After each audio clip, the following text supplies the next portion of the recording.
Sa umiigting na kaguluhan dito sa Senado, tunay nga na masasabi natin ngayon na dito sa Pilipinas, dati pera lang ang ninanakaw. Ngayon, pati posisyon at kapangyarihan. Ito si Attorney Michael Perario, pag-usapan natin yan. Ito mga huling dumaan na araw, gumagawa ang kampo ni Gatchalian ng mga hakbang upang i-consolidate sa kanyang sarili ang kapangyarihan ng Senate President kahit na hindi siya elected as Senate President.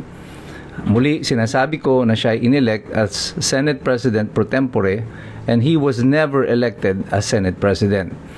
Meron lamang pong mga pagkakataon under the Senate rules kung saan ang Senate President pro tempore ay magte-take over bilang Senate President. Just in case mag-resign ang incumbent Senate President, yan ay si Alan Peter Cayetano, kung siya ay matanggal sa pamamagitan ng pag-expel sa kanya sa Senado by a 2/3 vote, or kung siya ay mamamatay or kaya ma-disqualify kung nagkaroon siya ng disqualification case before siya umupo.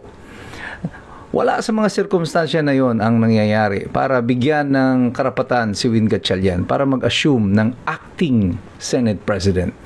Tingnan niyo man po sa konstitusyon at under the bylaws of the Senate rules, wala pong posisyon na acting Senate President. It's either you are the Senate President or you are Senate President pro tempore. So, sa sitwasyon na ito, si Alan Peter Cayetano pa rin ang Senate President because he was elected by 13 senators. Si Gatchalian was only elected by 12. They can only replace Alan Peter Cayetano with same number of votes, 13. Kaya ngayon importante pinag-uusapan yung quorum na yan at pilit nilang binabawasan yung bilang para nag-umpisa sila sa election ng Senate President or Senate President pro tempore. Pero kung naniniwala talaga sila na meron silang sapat na bilang, ay bakit hindi nila inelect si Gatchalian bilang Senate President? Bakit Senate President pro tempore lang? That's the question. At ngayon, malinaw ito ay talagang pag-agaw ng kapangyarihan. Inagaw niya yung titulo. Actually, hindi naman siya Senate President. Senate President remains to be Alan Peter Cayetano. Inagaw niya yung kapangyarihan na mag-exercise ng power as Senate President. Pero siya ay Senate President pro tempore. Hindi naman kayo mga bobo, mga edukado naman kayo, alam kong marunong kayo magbasa, pero bakit ginagago ninyo yung batas ng Pilipinas at ang ating konstitusyon para lang mag-fit sa inyong naratibo o sa inyong gusto? Ultimately, ang objective po nila dito ay i-reduce ang bilang pati ng mga required na senador para bumoto para sa Senate President. At ngayon nga, ang bilang nila ay 22 na lang dahil daw wala si Jinggoy, nakakulong, si Bato is unaccounted for in hiding. And so, saan tayo patungo niyan sa kanilang ganitong argumento? Unti-unti, dinadala nila tayo doon sa aspeto ng impeachment at nagsasabi na nga itong si Gatchalian na siya as acting president can preside over the impeachment proceedings kahit na hindi siya ang Senate President. Again, ito ay malinaw na pambababoy at pagbasura, pag-iisang tabi sa ating konstitusyon at mga umiiral na batas. Kaya bilang abogado, I am being offended by these things that they are doing sa ating saligang batas. Kasi nga, dati pera lang ang ninanakaw eh. Ngayon, pati posisyon in broad daylight. They are robbing us of the rightfully elected Senate President in broad daylight sa ilalim ng matingkad na sikat ng araw. Ninanakaw nila, that is the exact term, ninanakaw po nila ang posisyon ng Senate President kasi in the end ang gusto nila nito, sila ang mag-preside over the impeachment proceedings.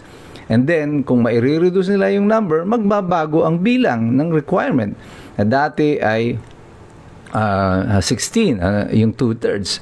On the basis of 22, pwedeng ang kanilang bilang ng majority or 2/3 ay magiging 15 na lamang. Kasi yung 14 point something na bilang ay pwedeng sabihin nila na ito na yung bilang na kailangan namin at the moment.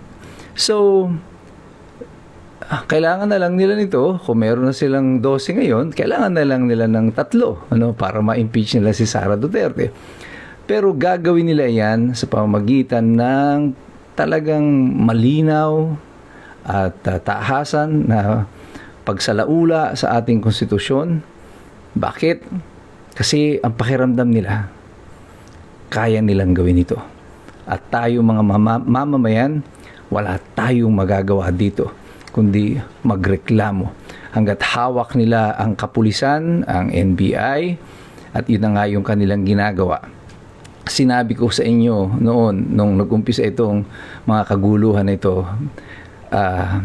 gagawin nilang makontrol ang Senado sa pamamagitan ng puwersa. Gagamitin nilang pulis, gagamitin nilang NBI. At kanina, nasaksiyan na naman natin ito. Under the guise of a threat in the Senate, ni-lockdown nila ang Senado. Kunyari, mayroon daw threat, mayroon daw nag-hack sa system ng Senado at mayroon daw bomb threat or whatever, this pinauwi nila yung mga empleyado para hindi matuloy yung Senate Blue Ribbon Committee hearing nila Senator Marcoleta kasi may lalabas pa na 14. Kinatatakutan nila yung lalabas pa na 14. Sa totoo niyan, wag lang yung 14 ang katakutan ninyo kasi nagtatanong na ang taong bayan. You are now being accounted for. Everyone who is also missing. People are asking, nagtatanong na ang taong bayan, anong ginawa kay Orly Gutesa. At ngayon nga may lumalabas sa mga balita na baka pinatay na si Orly Gutesa. Hanggang kailan titiisin ng taong bayan ang inyong ginagawa na pambabastos sa ating saligang batas?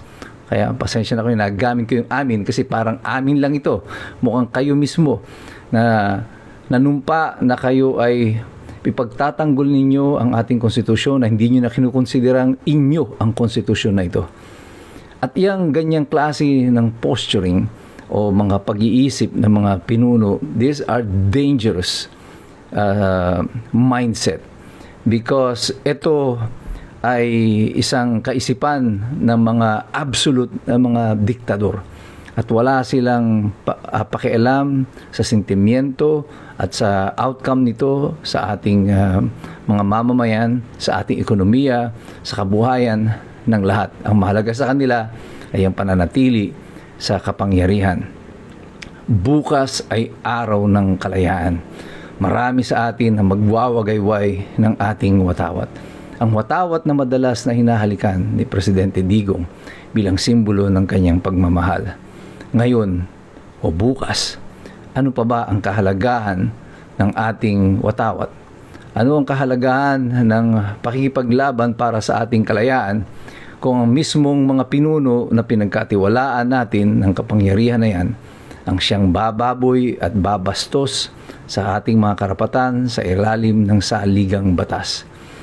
Ang konstitusyon lamang ang tunay na naggagarantiya ng ating kalayaan. Hindi ito optional. Hindi ito naaayon lang ang pagsunod sa kung kailan ninyo gusto. Ang ating saligang batas ay dapat sundin sa lahat ng oras at sa lahat ng pagkakataon. At narito ang taong bayan naniningil na sa inyo. At lagi kaming nakatutok sa inyo. Huwag niyong isipin na naloloko niyo na ang mga mamamayan dahil hindi kami kikibo tungkol dito. Lahat kami, ang lahat ng iskumbro dito sa Pilipinas, dadating ang panahon tatayo laban sa inyo. Kaya tayong lahat, patuloy tayong magmasid, patuloy tayong makialam, patuloy tayong magsisipag-aral sapagkat mahirap makialam ang taong walang alam. God bless you. God bless us all. Mabuhay ang Republika ng Pilipinas.